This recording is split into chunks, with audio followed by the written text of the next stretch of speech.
Tem alguém em casa? Salve turma, como é que vocês estão?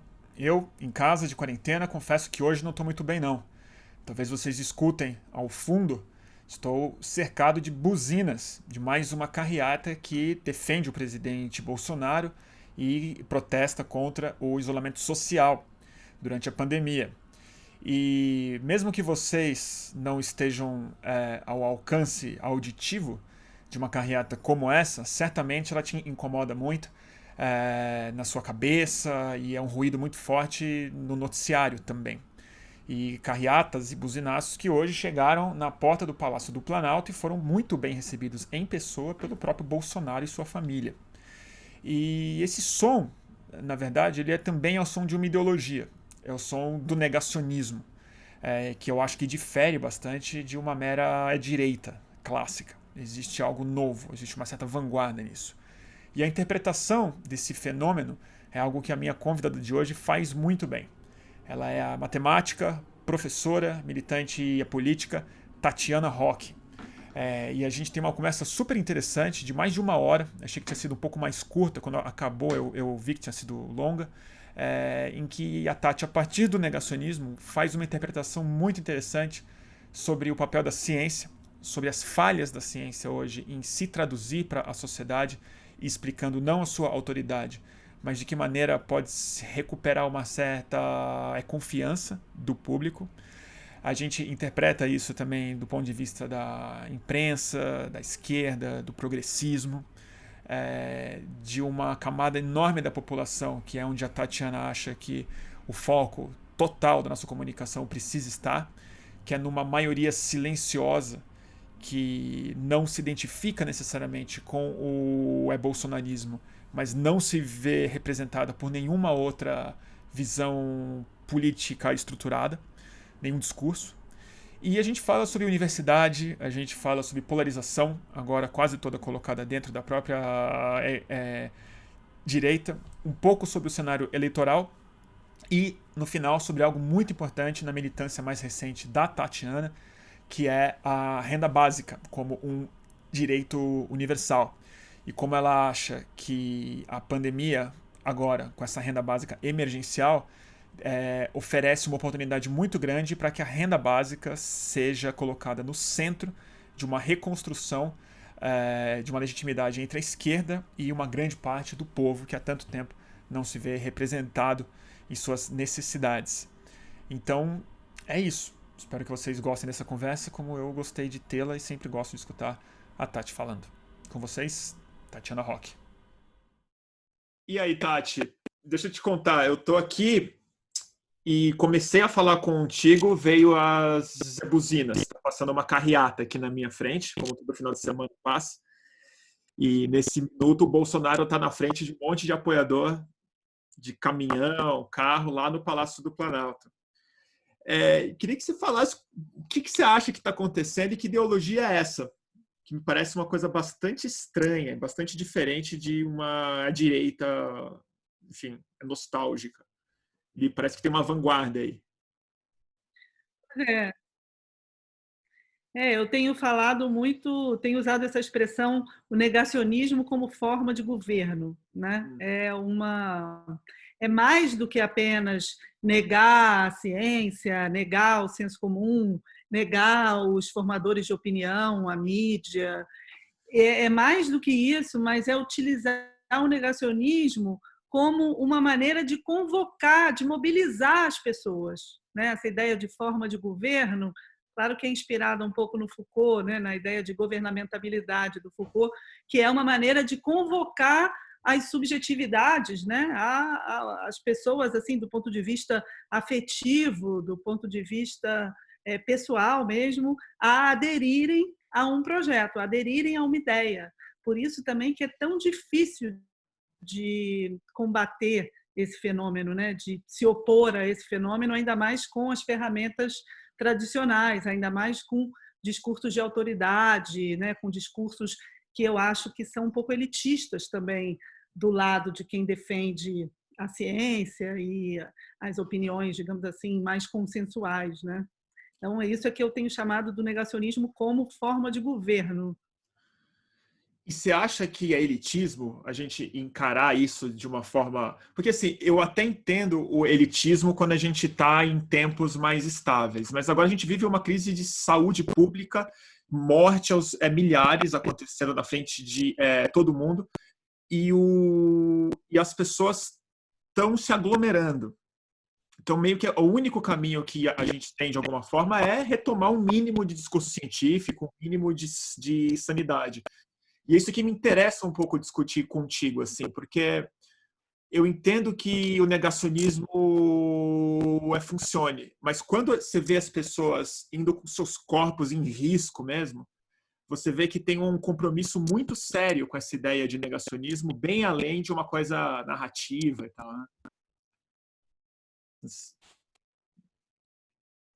Precisa muito separar assim, as lideranças, os porta-vozes, as pessoas que têm o negacionismo como projeto político, daquelas pessoas que são convocadas para ele de uma maneira menos ideológica, de uma maneira menos consciente, de uma maneira menos ativa, sabe? Eu acho que muitas vezes, como os bolsonaristas são muito barulhentos, muito agressivos, né? Realmente é uma coisa assim muito dá uma coisa no estômago, né? Embrulha o estômago, é horrível, assim, é uma coisa mesmo de morte, fascista. A gente fica muito tentado a olhar para essas pessoas, sabe? Mas eu acho que a gente precisa deslocar um pouco o nosso olhar para pessoas que estão aí no meio, que, na verdade, elas não têm o negacionismo como projeto político. Elas não têm o projeto político genocida, fascista do bolsonarismo, mas, ao mesmo tempo, elas não estão muito convencidas também de que é para fazer o que a gente acha que elas têm que fazer. Elas estão ali no meio, então elas fazem um pouco dali, um pouco daqui, elas apoiam o Mandetta, né? Você viu a popularidade do Mandetta é enorme. Ninguém queria que que ele saísse do governo. Então, ao mesmo tempo, elas confiam no Mandetta, mas elas não querem o impeachment do Bolsonaro. Né? Então, tem né, uma camada aí de pessoas que eu acho que a gente não enxerga, que são os invisíveis, sabe? Os invisíveis estão aparecendo aí no mundo inteiro. Eu acho que eles são muito o foco desses governos de extrema-direita e são, aqui no Brasil, eu acho, o foco dessa forma de governo. Quando eu falo do negacionismo como forma de governo, não é tanto o gado, né? Esses que a gente chama, né? Que os robôs humanos, as pessoas que vão lá e acreditam em tudo que eles falam e seguem, e vão na internet disputar contra as pessoas que estão defendendo a ciência ou a OMS. Eu não estou falando dessas pessoas, né? Mas essas pessoas não são 30% da população brasileira que acha o Bolsonaro ótimo e bom, e não são os 50% que não querem o impeachment, não querem a renúncia. Né? Não são, não dá esse número. Esse número deve dar, pelos cálculos aí que algumas pessoas têm feito, uns 15% da população brasileira. Vamos esquecer esses. Nosso problema é falar com os outros, conseguir uma maioria. Né? Eu acho que a gente até consegue em alguns momentos. Foi o caso, por exemplo, do Mandetta, né? Se formou um certo consenso em torno do nome dele, mas a gente também perde rapidinho, né? Justamente porque eu acho que nossos discursos, e aí eu estou falando de um sentido muito amplo, estou falando do campo progressista, estou falando da mídia, inclusive da mídia convencional, estou falando da ciência mesmo, né, dos formadores de opinião que têm levado adiante esse discurso científico, estou falando das instituições, estou falando dos políticos. Eu acho que todas essas instituições têm perdido de vista essa camada aí, esses que não tem muita cara, esses invisíveis, os swingers, né? Na ciência política, alguns têm chamado de swingers, são esses que mudam as preferências, inclusive as preferências eleitorais muito rápido. Eu acho que essas pessoas são assim, o grande fenômeno contemporâneo de massas, digamos assim, e que a gente não está conseguindo chegar neles, entendeu? E nossos discursos não são bem adaptados para eles. E você tem uma ideia de que forma adaptar? o discurso, porque me parece que esse público ele é grande o suficiente para ele também ser muito heterogêneo, para ele não ter uma resposta única de como falar com essa grande massa invisível, como você está definindo. É muito heterogêneo do ponto de vista, eu acho, cultural, né, ou Sim, ideológico, mas do ponto de vista material, não, né? Do ponto de vista material, a gente sabe mais ou menos do que eles, o que eles precisam para ter maior segurança e acreditar mais nas instituições. Né? Na verdade, são pessoas que são completamente largadas à própria sorte, essa massa aí de trabalhadores informais, entregadores, Uber, Rappi, MyFood, etc., ou mesmo pequenos comerciantes, né? As pessoas que têm uma loja. E aqui tem outro problema, eu acho. Eu não estou falando das pessoas muito pobres. Eu acho que as pessoas muito pobres elas merecem toda a atenção, mas, de certa forma, o campo progressista, a esquerda, tem dado atenção para essas pessoas.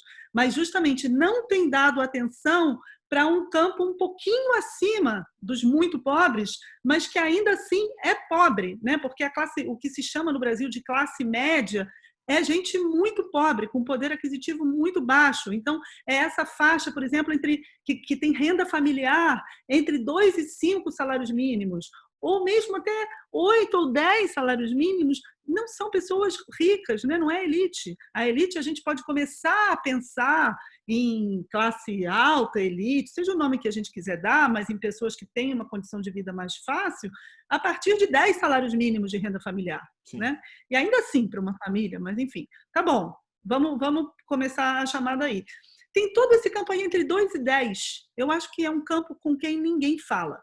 Né? E é o Bolsonaro, a extrema-direita, o discurso negacionista, eu acho que chega nessas pessoas, justamente porque ele é um discurso de recusa, né? Ele é um discurso de desmonte, ele é um discurso de dizer estou de saco cheio, é um discurso um pouco de saco cheio com as instituições e com os formadores de opinião, com a elite, com a política tradicional, né? Com o sistema. Então, eu acho que chega muito aí esse discurso. Talvez é o único momento em que a gente conseguiu se aproximar desse de saco cheio foi em junho de 2013. Né? Depois, eu acho que o campo progressista, a esquerda, os movimentos sociais se afastaram e a direita chegou aí. Né? A direita conversa com eles.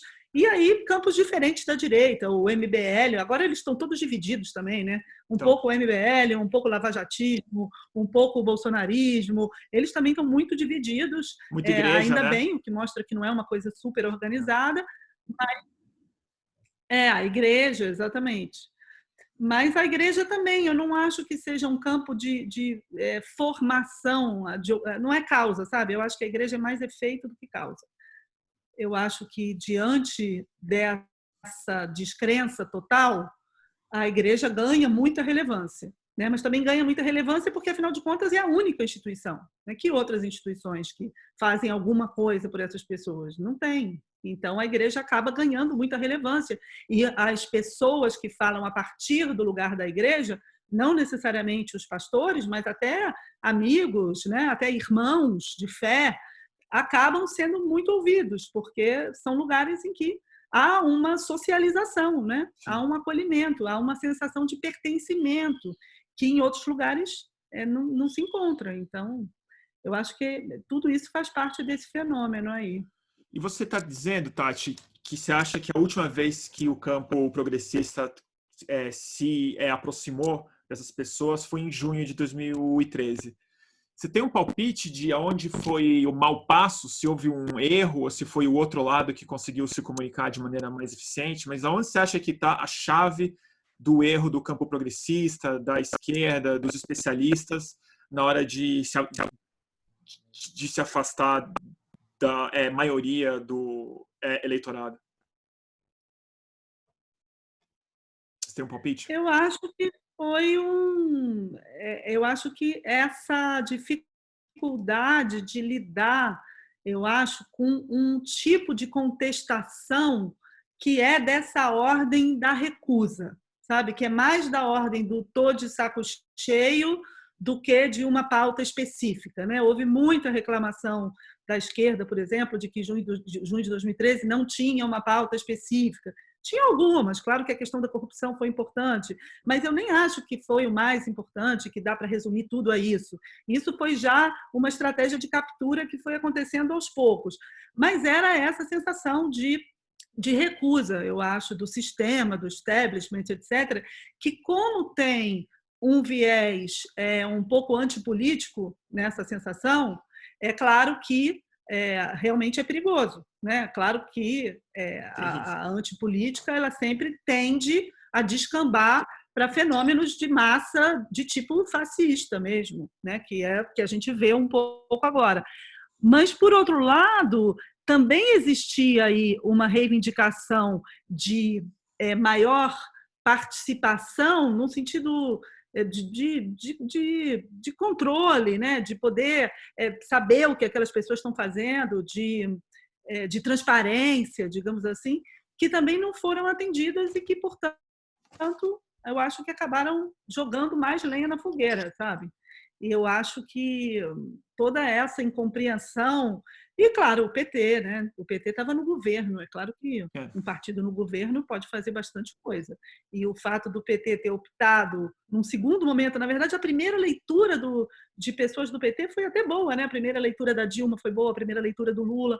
Aí depois, não sei de onde eles tiraram, aconteceu alguma coisa lá dentro que eles vieram com essas teorias de que era tudo uma grande conspiração internacional para tirar o PT do poder, e aí a coisa degringolou completamente.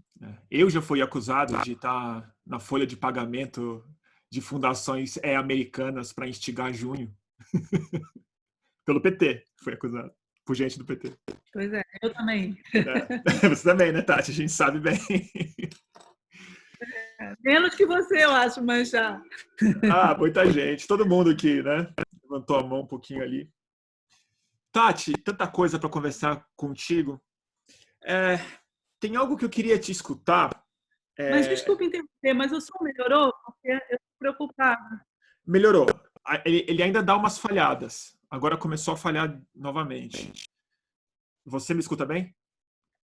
Eu te escuto. Agora... A gente toca ou acha que vale a pena? Não, acho que vamos tentar mais um pouquinho. Está dando pequenas falhas. Tá. Qualquer coisa você me fala. Tá. E aí a gente tenta resolver. Tati, queria começar com você sobre matemática. Falando em um discurso elitista, vamos falar sobre matemática. Eu sinto que tem algo muito presente no problema que a gente tem passado, que é a falta de familiaridade das pessoas com umas noções muito básicas de matemática. Elas juntam uma dificuldade que a gente tem de entender tanto a pandemia quanto as questões econômicas.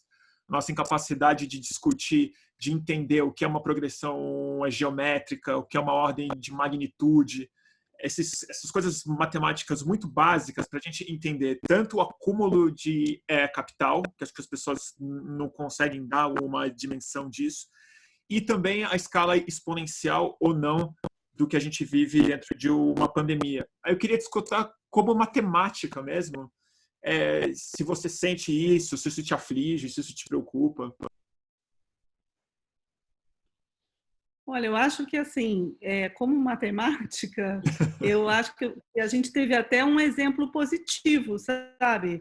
A questão do achatamento da curva, eu acho que todo mundo entendeu. E é uma questão matemática difícil, mas eu acho que as pessoas entenderam que era preciso achatar a curva para não sobrecarregar o sistema de saúde, etc. Eu acho que a dificuldade de compreensão, né, de novo, eu estou um pouco insistente com isso, mas é porque eu fico um pouco também nervosa, que dá um pouco a sensação de que não tem mais ninguém falando disso muito, sabe? Eu estou meio sozinha nessa batalha, mas de novo, eu acho que a comunicação da pandemia, né? A comunicação mesmo do crescimento exponencial, da necessidade de achatar a curva, foi a maneira de afirmar isso contra o negacionismo foi um modo em que parecia que a ciência se bastava, né? E, de novo, a ciência acabou passando um discurso de infalibilidade, quando, na verdade, o que a ciência que está em questão é uma ciência que não é infalível, entendeu? E essa é a força dela. A ciência com a qual a gente tem lidado sobre a pandemia, né, a epidemiologia, os modelos matemáticos, etc., é uma ciência falível. Né? Na verdade, é muito bacana até do ponto de vista da imagem que eu acredito que a gente deva passar da ciência, porque está muito claro de que, nesse caso, a ciência não é uma fonte de certezas, mas ela é um método confiável de se lidar com as incertezas. Né? O que a gente tem hoje, as curvas epidemiológicas, por exemplo, o que elas são? Um método confiável para a gente tomar decisões em um contexto que é totalmente incerto. Né? Então, a gente transformar esse tipo de modelo em um paradigma de certezas, eu acho que atrapalha a nossa causa. Né? Por quê? Né? Eu já até andei refletindo sobre isso, vou desenvolver um pouco e depois vou te dizer por que eu tenho refletido sobre isso. Foi? Claro, diga lá. Pelo seguinte, porque eu acho que tem duas coisas que, agora na pandemia, o uso da ciência, assim, a participação da ciência em decisões muito importantes, tem a ver, talvez, com o que a gente precise fazer sobre o colapso climático. Né? Eu acho que tem duas coisas. Primeiro é que, uma coisa óbvia, que a gente está lutando contra um inimigo que a gente não vê. Né? Ou que a gente vê, mas que a gente não relaciona, né? Que a visibilidade desse inimigo ela se dá muito visibilização do inimigo em si. No caso do vírus é muito óbvio, a gente vê mortos, mas a gente você não vê pelos vírus, efeitos, né? Você vê os efeitos, mas você não vê o inimigo. Pelos efeitos. É como a mudança climática, a gente pode ver fenômenos extremos, mas daí a saber que esses fenômenos são por causa da mudança climática é outra questão. Assim como agora, a gente está vendo muitas mortes por doenças respiratórias. Daí a dizer que é coronavírus é uma suposição. A gente tem que fazer 1000 contas e comparações para chegar até aí. Eu acho que está tendo, sim, mas exige um manejo de hipóteses que não são evidentes, né? Que não falam por si. Então, acho que essa é uma característica que tem a ver com as mudanças climáticas. Outra característica é o fato de que as consequências das nossas ações individuais são muito difíceis de captar, né? São muito difíceis de ter a dimensão dessas consequências das nossas ações individuais. Então, eu vou ficar em casa, mas para quê se o meu vizinho não está? Para quê se lá na rua eu estou olhando e tem um monte de gente lá? Né? Ou seja, o científico e o social, eles não estão separados. E esse é o erro da gente colocar a questão como uma questão puramente científica. Porque, na verdade, é uma questão científica e social ao mesmo tempo, muito imbricada. Né? A questão científica é o quê? Eu tenho um método científico de lidar com as incertezas, de tentar antecipar o que vai acontecer de uma maneira embasada, de uma maneira consistente. Para além do achismo, para além da minha opinião, eu tenho um método consistente, que forma consensos, que é embasado em áreas que têm história, que têm tradição, e que me permitem dizer, se eu fizer isso, né, se eu sair de casa, a pandemia pode colapsar o sistema de saúde. Mas não é exatamente o meu comportamento que está fazendo a diferença. Meu comportamento só faz a diferença se todo mundo tiver o mesmo comportamento, ou se a maioria das pessoas tiver, senão não faz diferença nenhuma. Né? Então, se as pessoas não acreditarem que vale a pena um investimento individual em prol de um retorno que é coletivo, né, em prol do social, não adianta a gente ficar batendo na cabeça das pessoas que a ciência diz, que a ciência diz, que a ciência diz. As pessoas estão dizendo, tá, e daí?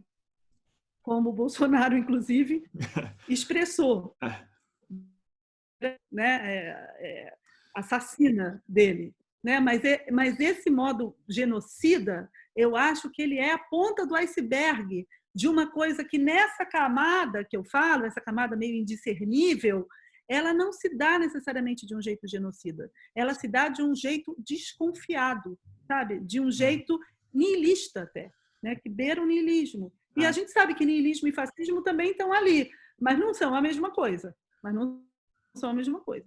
Né? Também não dá para confundir.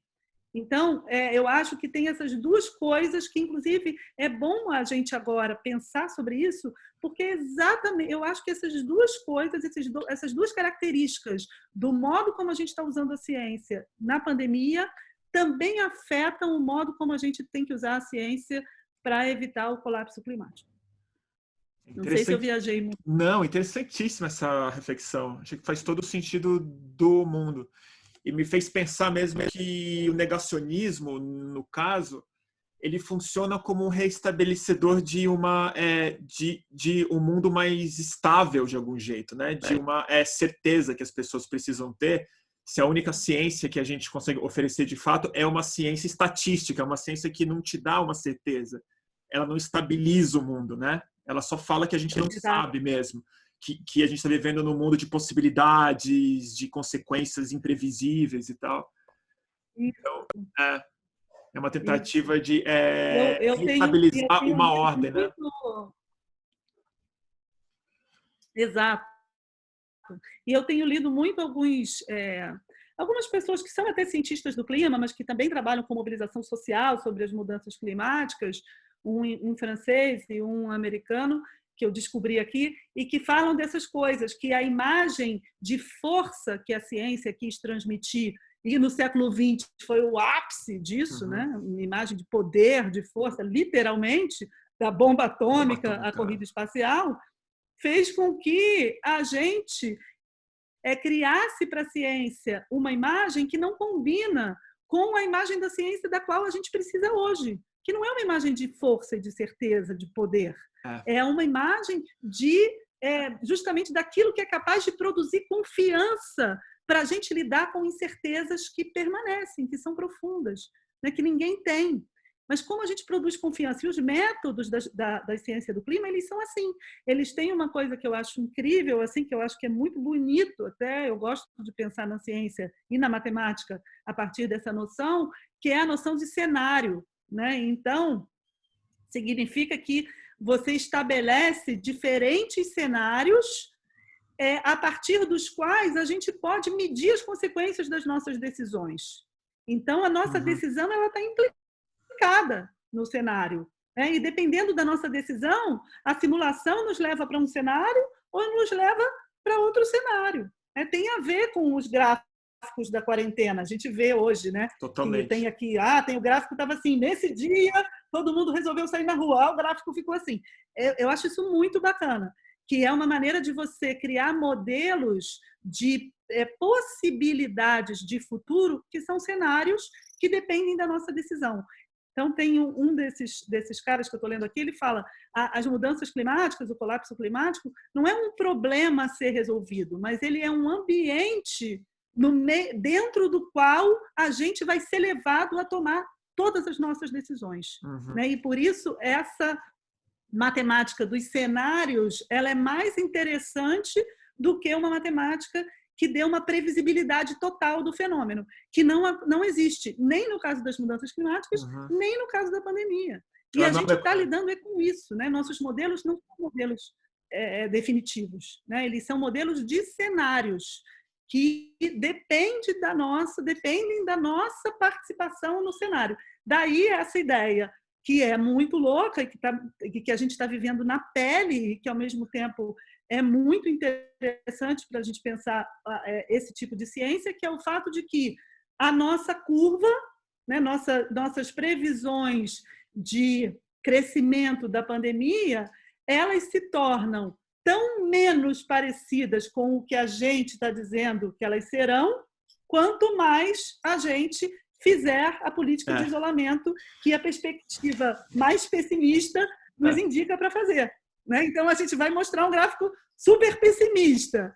O fato de que a gente mostrou esse gráfico e esse gráfico fez efeito vai fazer com que esse gráfico seja menos verdadeiro. Isso é o sucesso de uma previsão e que vai ser mal compreendida no final, né? Porque que a gente não precisava ter feito tudo isso, não era tão grave assim. Mas é uma compreensão de uma Pois é, mas ao ciência mesmo diferente, tempo, eu né? acho que isso tem que ser dito desde o início. A gente tem que dizer para as pessoas. É que deu certo, né? Se deu certo, a nossa previsão estava errada, a previsão inicial, né? Ela não é exatamente errada, mas essa ideia que não está introjetada, né? A gente não tem isso pronto na nossa cabeça, né? E tem Culturalmente. a ver com essa coisa que eu estou falando dos cenários, Cenários, dessa ideia totalmente. de cenário. A gente tem que dizer, fala, gente, olha, eu vou pintar aqui para vocês o pior cenário. Não existe só esse cenário, existem vários cenários. Esse é o pior cenário se a gente fizer isso. Se a gente não fizer, vai acontecer isso, isso, isso e isso. Eu acho que essa ideia de cenários ela é mais honesta e ela permite uma relação de maior confiança, justamente, com a população que, né, que não é científica, matemática, do que reforçar uma imagem de certezas que a ciência não tem, né? Que a verdade é essa, que a ciência não tem nesse momento. No caso da pandemia, no caso das mudanças climáticas, até tem, mas ainda assim a visão dos cenários que constituiu essa ciência, a ciência do clima, ela própria constituída a partir dessa visão de simulações e diferentes cenários e modelos a partir de muitos dados, né? Então, de destrinchar isso, eu acho que também é importante.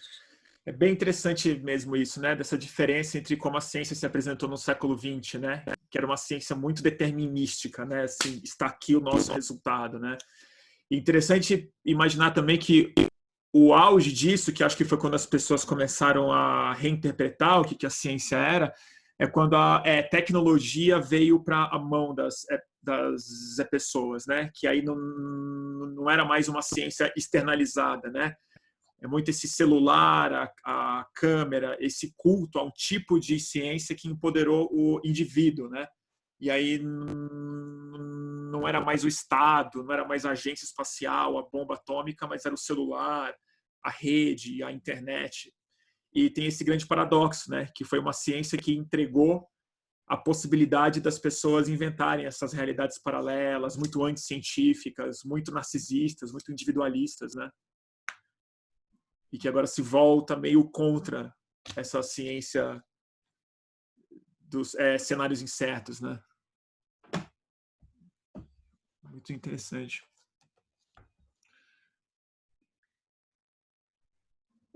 Ainda agora deu uma falhadinha aqui. Não sei se você está me ouvindo. O que importa é você aí que está gravando, né? Mas eu estou te ouvindo bem. Eu estou te ouvindo bem. Ah, que bom. Deu uma falhada. Não, eu estava viajando aqui, estava falando outra coisa. Não, então, eu tenho pensado muito nessa questão do papel da ciência, né? Não, eu tenho pensado muito nisso. Estou até escrevendo um livro sobre isso. Ah, é? Um livro meio então me conta um pouco assim, do livro. Me conta um pouco, eu quero saber. Não, então, esse livro partiu justamente desse incômodo que eu comecei a sentir com a reação que tem sido muito comum da gente ver contra o negacionismo, né? Contra o negacionismo, a gente tem visto uma reação que chega a ser iluminista, né? Positivista da parte de muita gente, assim. E né, justamente da parte daqueles que defendem a ciência, como eu, mas que eu acho que é uma maneira ruim de defender a ciência, porque ela reforça essa arrogância, esse elitismo e tal. Um exemplo disso é aquele livro do Steven Pinker, que eu tenho horror desse livro, né? O Novo Iluminismo. O livro me Iluminismo mata de ódio. O Novo Iluminismo. Eu não li. Eu vi as entrevistas dele. É um horror, é um horror. É tipo assim, tudo que a humanidade, desde o iluminismo, produziu de maravilhoso, que, na verdade, a tecnologia ajudou a curar as doenças, a combater a pobreza, a acabar com a fome, a desigualdade, como se a gente vivesse num mundo maravilhoso. Tipo assim, olhe em volta, meu filho. Né? Então, tipo assim, uma loucura, assim, um delírio aquilo. E é uma maneira que eu acho que é uma maneira que tem sido, não é à toa o sucesso desse livro, uma maneira que tem sido muito comum de se reconciliar com a ciência, ou de convocar as pessoas para acreditarem na ciência, e eu acho absolutamente contraproducente. Né? Eu acho que ela não gera confiança, justamente. Eu acho que a gente precisa mais gerar confiança do que gerar fascínio né, como a ciência se colocou até aqui, né, principalmente no século XX. Foi gerando fascínio, prestígio, poder, mais do que confiança, né? Eu acho que a gente está vivendo essa crise de confiança que é muito drástica e que afeta a ciência. Então, a gente precisa focar aí na conquista da confiança, né? Então, mas aí o livro eu tento, né? Eu estou escrevendo ainda, mas eu quero muito, não sei se eu vou conseguir, mas eu quero muito falar com esse público que eu falei aqui, que é essa camada aí dos invisíveis, né, das pessoas que ninguém está falando com eles, dos indiscerníveis, os que estão fora da bolha da direita, da esquerda, e da ciência, enfim. Então, da mídia, da grande mídia. Então, eu estou tentando escrever com um olhar assim para esse público. Então, é realmente um público bem amplo, não é para os pares, né? Não é um livro para o meio intelectual, para os cientistas. Eu gostaria, né? Não sei se eu vou conseguir, mas de falar com esse público bem amplo, assim. E aí, É o best-seller, livro é então. um passeio assim pelo. Hã? Tá querendo escrever é best-seller, então. Não, Para você, para você a falar com gente os não sabe, né? 60% do Brasil. Não quero dizer que Eu sei, eu sei. não, mas eu não vou falar com todas essas Eu pessoas. Eu estou sei. falando do perfil de pessoas com quem eu quero falar é esse, mas com quantas não tenho como saber, né? Mas aí o livro ele faz um passeio assim por diferentes momentos da história da ciência, mas focando no papel público da ciência, na imagem da ciência e na relação dessa imagem da ciência com o contexto político da época. Então, ele é dividido em 4 momentos assim paradigmáticos, obviamente não esgota, né, de jeito nenhum, mas são 4 momentos paradigmáticos, e os nomes assim são a razão, o progresso, a guerra e hoje em dia, que eu ainda não sei qual vai ser o nome, Qual é o que eu nome? ainda não escrevi essa parte.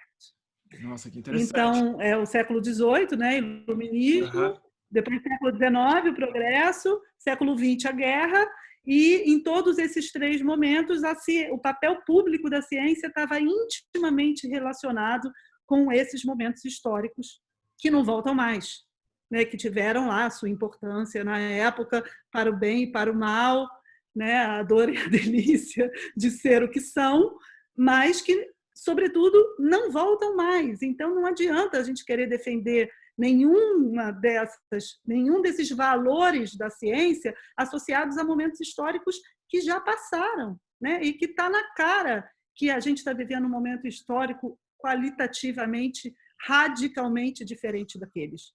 Então, a questão é saber qual é a ciência que a gente precisa para o nosso momento. Mas aí vai ser o último capítulo, que eu não sei nem o nome e nem o que escrever nele. Eu estou terminando agora a Você não parte sabe bem o que 3. escrever, porque era exatamente o que eu ia te perguntar agora. O que você acha que é esse papel, então, Não, agora? aí está solto. Entendi. Não, aí tem a ver com Mas essas acho que você já coisas falou um todas pouco que eu agora. estou falando aqui. Mas é interessante pensar Aí tem a nisso. ver com essas coisas que eu estou falando aqui.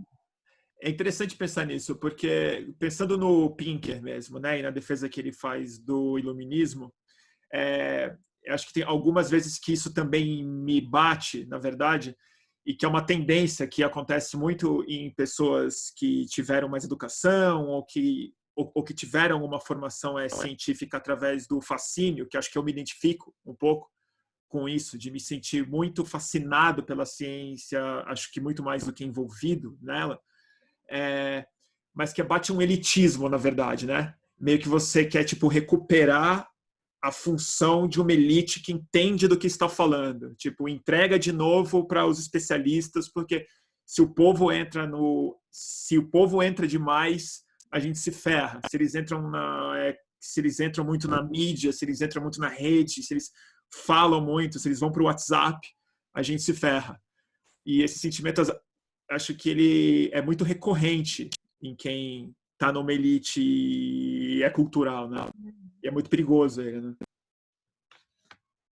Exato. E aí eu acho que você foi num ponto importante, porque a relação que as pessoas do meio científico, nem quero falar os cientistas, mas a gente, assim, quando transita um pouco no meio científico, né, eu mais na matemática, mas também muito na física, transito bastante, tanto no Brasil quanto em outros lugares do mundo, a gente vê que, assim, os cientistas, eles não têm tanto essa relação com a ciência.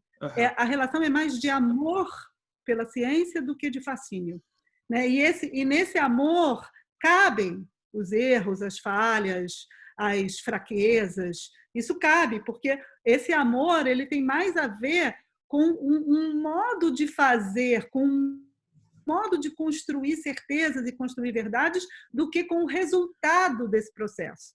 Mas eu acho que o grande público, e aí o público esclarecido, ele tem muito mais contato com o resultado, justamente, e menos com o processo.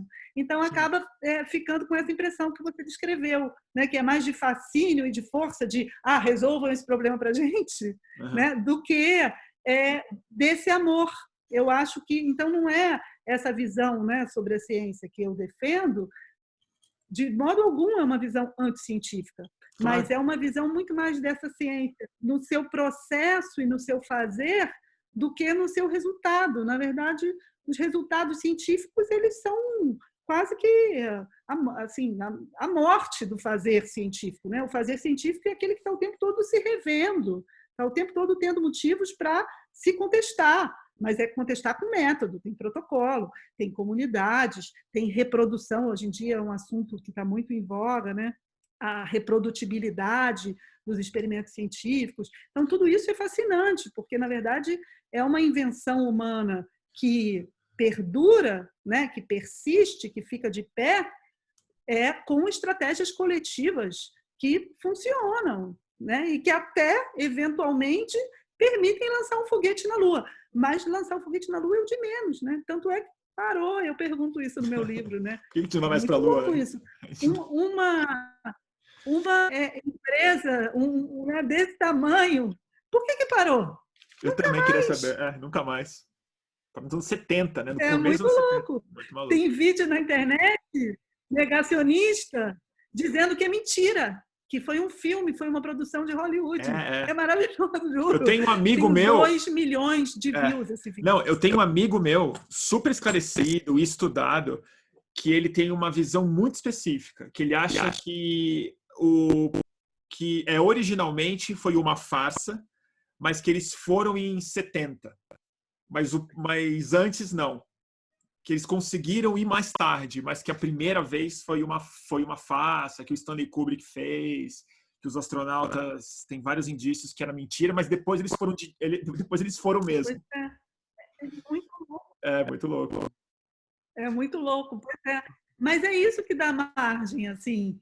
Claro que eles foram, mas, por outro lado, é muito louco eles não terem mais ido. É muito louco. Né? E depois disso, todo mundo prometeu. Um Bush prometeu, outro Bush prometeu, Obama prometeu, e agora o Trump prometeu. Todo mundo promete Marte, voltar lá.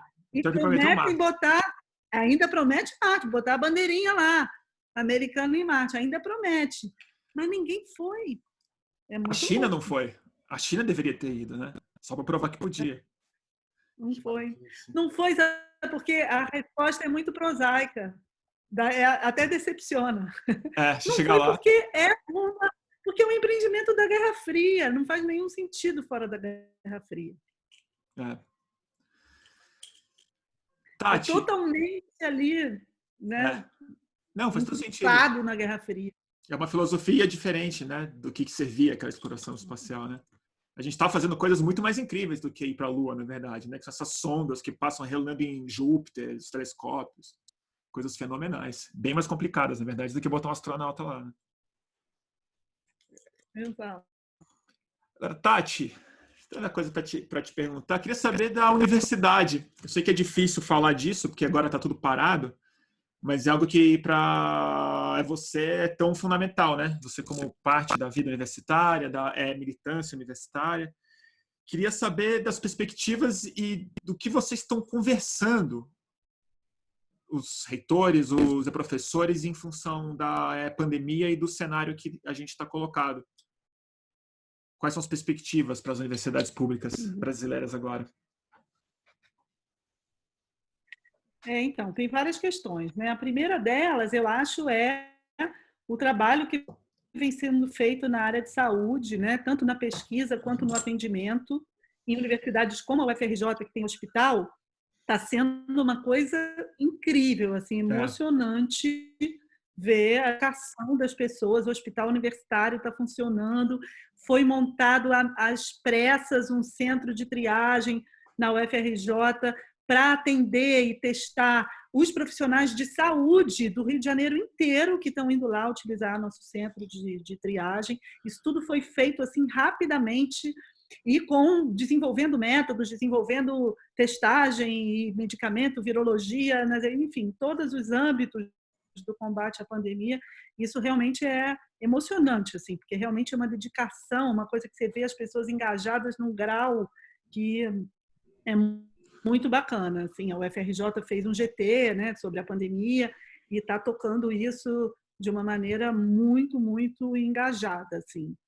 Então, está tudo muito voltado para isso, né? Por outro lado, agora que o tempo está passando, uma questão que começa a preocupar é a volta às aulas, né? Então, será que a gente vai poder voltar? Quando e como, né? Porque a perspectiva é que essa volta às aulas não vai poder ser com todo mundo amontoado dentro de uma sala de aula sem ar-condicionado, né? A perspectiva é que não vai dar. Mesmo que a gente tenha meios aí combinados de dar aula, a gente vai ter que evitar a aglomeração. Então, uma alternativa acaba sendo essa de métodos virtuais, de combinar métodos presenciais e métodos virtuais de aula, né? Mas isso gera muita resistência. é. Então, assim, está tendo essa polêmica também. Que eu mesma, assim, eu acho que durante a pandemia e o isolamento social não tem que ter aula nenhuma, pelo amor de Deus, é muita coisa. A gente tem que limpar a pata do cachorro com água sanitária, tem que fazer tudo na casa, tem que usar máscara para ir pegar a compra não sei aonde, tem que ir no supermercado e ficar a 2 metros de distância. Não dá para ainda ter uma obrigação de preparar a aula, de ter aula, fora que nossos alunos muitos nem têm, né, internet boa e moram em locais sem infraestrutura nenhuma para isso, vai ficar vendo aula do celular. Então, eu realmente acho que, assim, durante esse pico da pandemia, parou e é para parar. Por outro lado, para frente, eu acho que a gente pode começar a pensar nisso, até porque muitas vezes pode ser até mais seguro para os alunos esse método combinado, não ter que ir tanto na universidade, pegar transporte lotado, ficar numa sala de aula lotada. Então, no futuro, eu acho que a gente vai ter que pensar. A UFRJ fez um grupo de trabalho agora para começar a pensar nesse assunto para depois, né? Como seriam métodos combinados aí de aulas remotas e presenciais. Então, eu acho que isso talvez seja na universidade hoje a questão mais importante, fora, obviamente, a questão de sempre do financiamento, né? Porque esse governo fica fazendo chantagem o tempo todo, dizendo que as universidades estão paradas, então vai cortar a verba, Ah, e não está nada parado. Assim, no caso da UFRJ, está tendo trabalho remoto, e nas áreas de saúde, a área de saúde, que é a maior área da UFRJ, e não só, porque a COP e outras áreas também estão super mobilizadas, a química está fazendo álcool gel, está fazendo máscara, está fazendo aparelho respirador, então está todo mundo mobilizado para isso, e ainda assim a gente tem que enfrentar esse bosta aí, só falando assim, o dizendo que vai Weintraub cortar ainda é verba, ministro. ameaçando. O Weintraub ainda é ministro. Pois é. Inacreditável. Não, esse aí realmente me tira do sério. Ele tem um dom especial de irritar, né? Tati, outra coisa que eu queria te escutar, como cientista, matemática e pessoa muito, muito preocupada com a saúde social, psíquica brasileira, queria ver a sua análise da nossa curva. A gente teve um papo prévio e queria que você falasse um pouco de como você está analisando os nossos números, o quão preocupada você está com o futuro imediato aí, com o nosso mês de maio. Então, a nossa curva tinha melhorado, né? Foi consequência do bom isolamento social que a gente fez. Mas aí depois esse relaxamento já deu um impacto negativo na curva. Nossa curva agora está ruim. Quando eu falei com você que ela tinha melhorado, já tem mudou. um tempinho, né? De lá para cá já piorou. muitas pessoas têm mostrado, né? Ela estava vindo assim, aí começou a fazer assim e subiu de novo. Então, infelizmente, isso coincide, né? Algumas pessoas também mostraram que coincide com esses atos completamente levianos e irresponsáveis do Bolsonaro, né? Porque o problema é que isso acaba pressionando os governadores e os prefeitos, né? Que estão sofrendo uma pressão aí do comércio e das pessoas para abrirem e para recuperar a tal da atividade econômica. Na verdade, tudo isso eu acho que poderia ter sido evitado, né, com o que a gente lutou aí, um monte de gente e tal, e conseguimos avançar, que foi a renda básica emergencial, né? Então, só que essa renda básica emergencial, ela tinha que ser para todo mundo. Não dá para, nessas alturas do campeonato, ficar ali vendo quem tem CPF, quem não tem, quem ganha 3.000, quem ganha 3.500, quem ganha 500, quem ganha 600, quem tem um filho, quem tem 2 filhos, quem tem um emprego de carteira assinada ganha um salário mínimo e quem não tem nada, e quem tem pensão do INSS, sabe? É muita miséria. A população brasileira, na verdade, é todo mundo pobre, menos quem não é. Né? Usando um pouco uma expressão até que acho que é o Eduardo Viveira de Castro que fala isso dos índios. Né? Mas nesse caso, é o contrário, é para dizer que é todo mundo pobre, né? Menos essa faixa aí de mais de, vamos dizer, de mais de 10 salários mínimos, que é um percentual mínimo da população brasileira. Então, tirando isso, é todo mundo pobre. Não dá para ficar medindo pobreza, sabe? Quem é mais pobre, quem é menos pobre, quem é médio pobre, quem é muito pobre, é um pouco isso que está acontecendo agora, entendeu? Não dá. Por isso que eu defendo a renda básica universal. Tem que ser para todo mundo. Quem é rico ou não vai lá receber ou devolve no imposto de renda. É muito fácil, entendeu? Tem que ser para todo mundo. Como isso deu certo, e eu acho que foi de propósito, digo, não deu certo, muita gente recebeu, mas muita gente não recebeu. Né? Muita gente não recebeu porque tem direito e não conseguiu receber com a confusão que o governo arrumou, a Caixa, o aplicativo, ou não recebeu porque não tem direito, mas precisa. Né? Mas também ficou sem meios com a pandemia, né? Com menos meios de sobrevivência durante a pandemia. Então, isso eu acho que foi de propósito, realmente, o governo atrapalhou acabar com o isolamento social, atrapalhou de propósito para acabar com o isolamento, entendeu? Então, isso, como não funcionou muito bem, acabou pressionando muito os prefeitos, os governadores, para abrir, né, minimamente o comércio e não parar completamente a atividade econômica, e afetou gravemente o nosso isolamento social. Acho que, de certa forma, ele conseguiu, né? O que ele queria, pouco né? Se ele quer... é trágico, né? O que é... E você acha que o Bolsonaro sabia que ia acontecer algo muito grave, ou ele de fato não acreditava que ia acontecer? Que o negacionismo dele, de certa forma, é muito verdadeiro? Porque é tão estranho isso, né? Você vê ele forçando uma barra de fato para acontecer algo que todo mundo fala que vai dar em milhares e milhares e milhares de mortes. Olha, eu realmente não sei assim, É difícil, muito né? bem como funciona a cabeça dele, né? Eu entendo mais as pessoas que ele influencia e que não são os fanáticos, sabe? Esses que são o meu foco, assim. Sim. Eu entendo mais a cabeça dessas pessoas do que a cabeça do Bolsonaro, entendeu? Eu acho que o Bolsonaro é uma mistura disso tudo. Ele é uma mistura de pessoa cruel mesmo, eu acho, né? De fascista, assim, de assassino mesmo, uma pessoa da morte, né? Que vê a morte de uma maneira, naturaliza a morte, né? Quando não é lá dos seus, o resto meio que, e daí? Né? Dane-se. É um grande daí. Então, eu acho que tem um pouco disso, tem um pouco de burrice e tem um pouco de negação, né? Tudo isso, eu acho que tudo isso junto, assim. Agora, eu entendo melhor, eu tento entender a cabeça das pessoas que ficam no meio, justamente, né? Que são essas, que elas veem todas as opiniões, mas as opiniões diferem, então elas não sabem muito para onde ir, e na hora H fala mais alto a necessidade. Né? A necessidade não tem verdade maior do que essa, né? do que a necessidade. Então, se É. ela está precisando retomar a atividade porque está desesperada, seja porque não tem renda, seja porque a casa é muito incômoda para ficar, seja porque tem uma relação ruim com os familiares, tem isso também, né? As Sim. casas não são todas casas super confortáveis aqui, como a nossa, que é bom de ficar, que não é, né? Então, tem uma série de coisas que faz com que essa verdade seja mais útil, né? E eu acho que isso também é importante para a gente quando pensa o papel político da ciência, né? Porque não tem verdade maior do que essa, que é a verdade da necessidade. Então, a pessoa Totalmente. precisa acreditar, ela vai acreditar, né? Então, eu acho que isso fez muita diferença, né? Realmente, essas pessoas precisavam ter meios materiais para acreditar no que a Organização Mundial de Saúde, né, os cientistas estavam É. querendo dizer.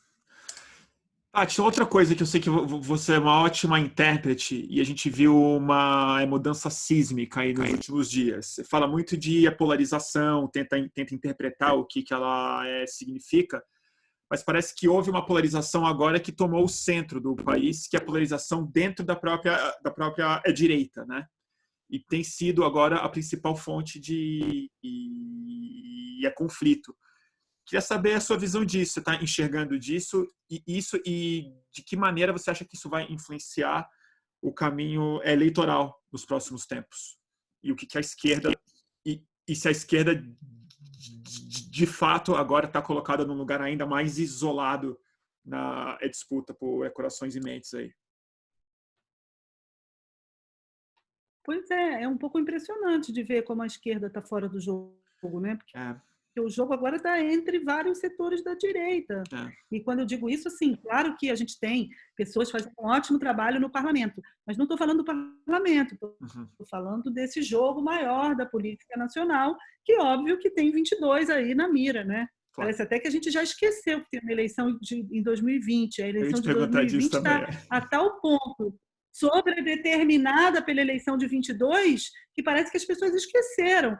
Quando eu acho que a esquerda está errando muito, porque para a esquerda é 20 que é uma maneira de entrar no jogo em 22. Total. Se continuar nessa, só pensando em 22 e esquecendo 20, aí mesmo que ela vai estar fora do jogo em 22. Acho isso um erro crasso, assim.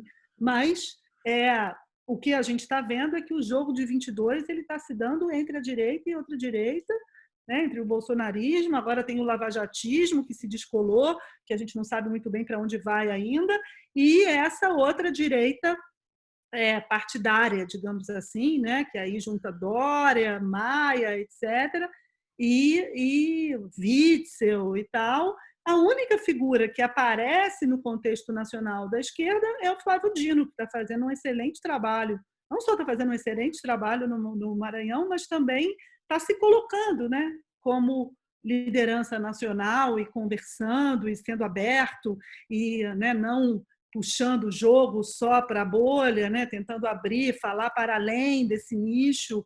Eu acho que isso está sendo interessante de ver. Assim, né? Ontem teve na Globo News aquele debate, né, com Ciro, o João Amoedo, o Haddad e aquele outro que nem botaram lá.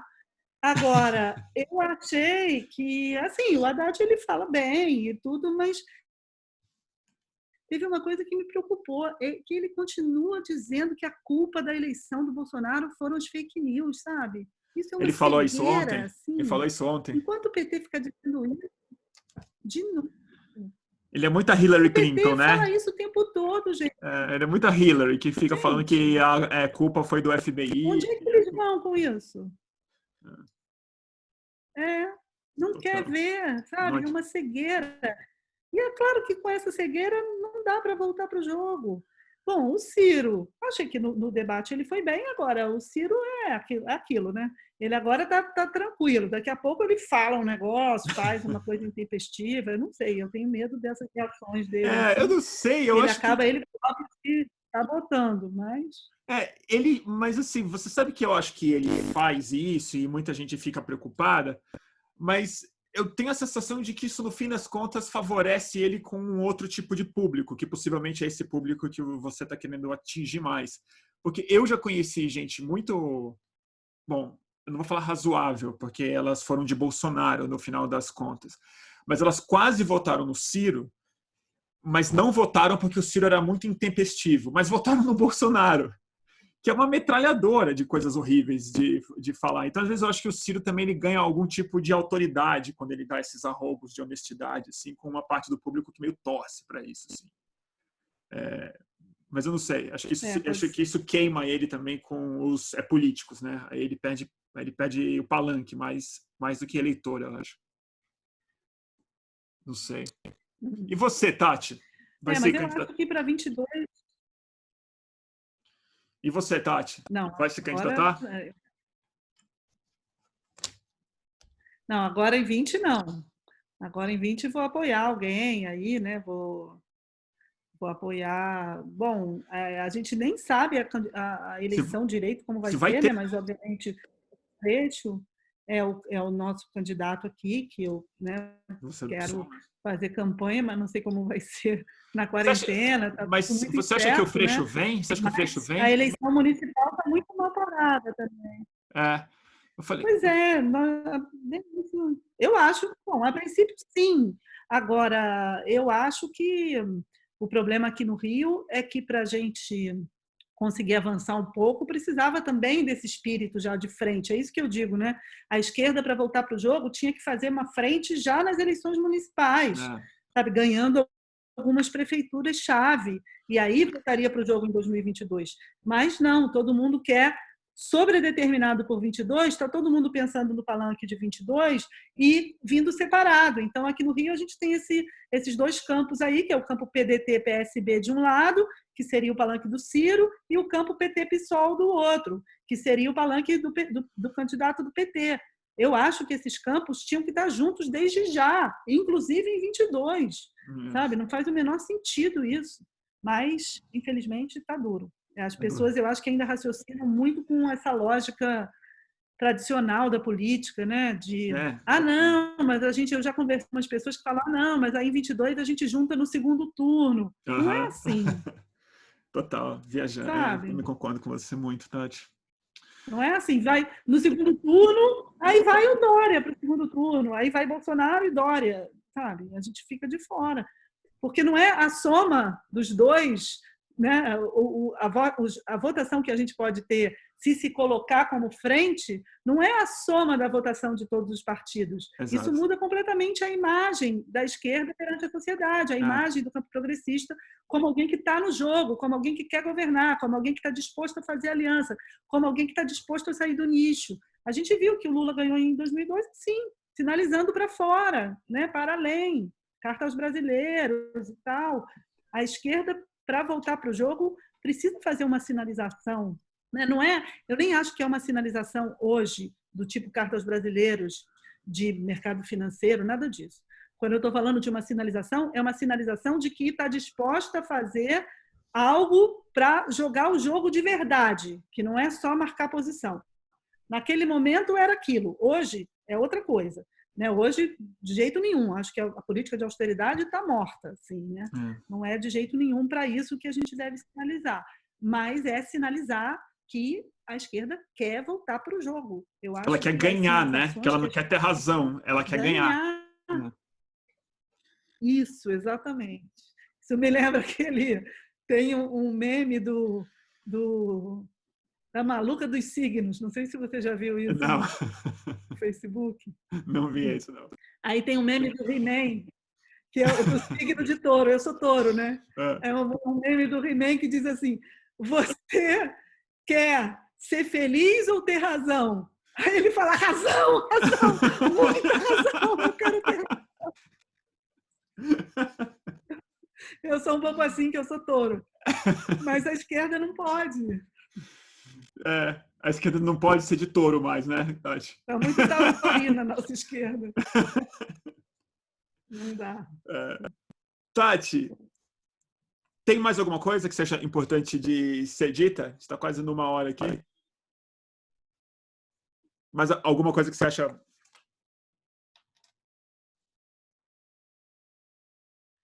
Não, só talvez assim, deixar uma mensagem sobre a questão da renda básica, né? Eu tenho me dedicado muito a isso. eu sou vice-presidente da Rede Brasileira de Renda Básica, que é uma instituição que a gente montou há um ano, mais ou menos, justamente para levar adiante essa agenda, né? A gente acha que essa agenda pode ser uma agenda também de reestruturação da esquerda. A esquerda precisa de agenda para se renovar, precisa de pautas, né? E eu acho que precisa de pautas para dialogar com essas pessoas aí que a gente não chega, os informais, os entregadores e tal. E essa pode ser uma agenda, porque isso pode ser um sistema de proteção social para o trabalho informal, por exemplo, né? Para o trabalho por aplicativo, por esse trabalho incerto que a gente tem hoje, que não tem nenhuma proteção social. Então, ao invés de vincular toda a proteção social ao emprego formal, a gente pode ter uma proteção social que dê uma segurança para esse tipo de trabalho, sem necessariamente dizer para as pessoas que elas têm que almejar ter um patrão, porque não é lá uma coisa muito alvissareira, digamos assim, ter um patrão. Então, eu acho que é uma pauta que pode ajudar nessa renovação desse campo da esquerda. Então, a gente montou aí essa organização, né, a Rede Brasileira de Renda Básica, com algumas pessoas, para levar adiante. O Suplicy já está nessa luta há muito tempo, mas ele, né, já está um pouco... tem uma hora que a pessoa tem que parar um pouco, descansar, né? Então, o Suplicy é para ajudar um pouco o Suplicy nessa causa aí, e ampliar também, ir além, para não ficar também só a causa do Suplicy, né? Ele ajudou muito, mas a gente quer ir além. Então, a gente montou isso aí, e a gente agora, depois que terminar a renda básica emergencial, a gente quer começar uma mobilização pela renda básica permanente, universal, incondicional. Eu acho que essa pode ser uma pauta bem interessante para a gente entrar no jogo, né, político mesmo, e reestruturar o campo da esquerda com uma agenda renovada e que traga novas pessoas para a nossa base, para a nossa mobilização social. É um pouco esse o plano. Assim. Então, queria deixar aí só essa convocação também, né, para lá nossa Rede Brasileira de Renda Básica. A gente vai começar uma campanha assim que estiver terminando a renda básica emergencial. Claro que já tem a campanha para estender por 6 meses, porque vai ser uma... Mas... Depois de 6 meses, gente, vai ser uma crueldade muito grande tirar esse auxílio das pessoas, né? Não vai dar. Ao mesmo tempo, vai ficar numa posição difícil, porque ele ganhou muita popularidade. A gente viu aí que ele aumentou uns 8 pontos nas pesquisas com pessoas que estão recebendo o auxílio emergencial, mas não combina em nada com a filosofia econômica do campo econômico do governo deixar. Então, vai ser um momento aí interessante de fragilização também do governo, que a gente tem que estar preparado para aproveitar. Essa pauta é nossa, né? Não é o governo agora que é pousar de dono dessa pauta, mas é mentira. O governo queria um voucher de R$200. Foi a sociedade civil que conseguiu isso, foram as organizações, a Rede Brasileira da Renda Básica, junto com nossas, né, com a Alessandra Orofino e outras companheiras lá, a Coalizão Negra por Direitos, o Instituto Ethos e o INESC. A gente juntou essas organizações, conseguiu mais 150 organizações e pressionamos aí e conseguimos. Então, foi uma mobilização da sociedade civil. E quando agora for a hora de tirar, a gente tem um momento aí, eu acho, de talvez assim, conquistar, né, essas pessoas que vão ficar sem o auxílio para ajudarem a gente nessa causa, né? E talvez criar uma mobilização com uma base social diferente, que eu acho que é uma base social que a esquerda hoje deve priorizar, né? Não faz sentido uma esquerda que não chega nesses trabalhadores informais, nos entregadores de aplicativo, nessas pessoas que estão hoje aqui, inclusive a gente está aqui em casa, então essas pessoas aí fazendo entrega, né? Tão visível e obviamente essencial na nossa vida hoje são essas pessoas. Então, eu acho que a gente precisa pensar nisso, em agendas que possam trazer essas pessoas para mobilização junto com a gente, né? E renovar um pouco o campo da esquerda a partir daí. É essa a ideia. Faz todo sentido, Tati. Obrigado, Tati, pelo seu tempo. Foi ótimo o papo. E vamos fazer outros, né? Sempre bom te ouvir. Claro, foi ótimo. Pois é, sempre muito bom conversar com você também. Também acho, Tati. Estou gostando muito dessa sua série aí da pandemia. Ah, que bom. E vamos fazer mais. Tchau, vamos Tati. Sim. Tchau. Beijo. Beijo.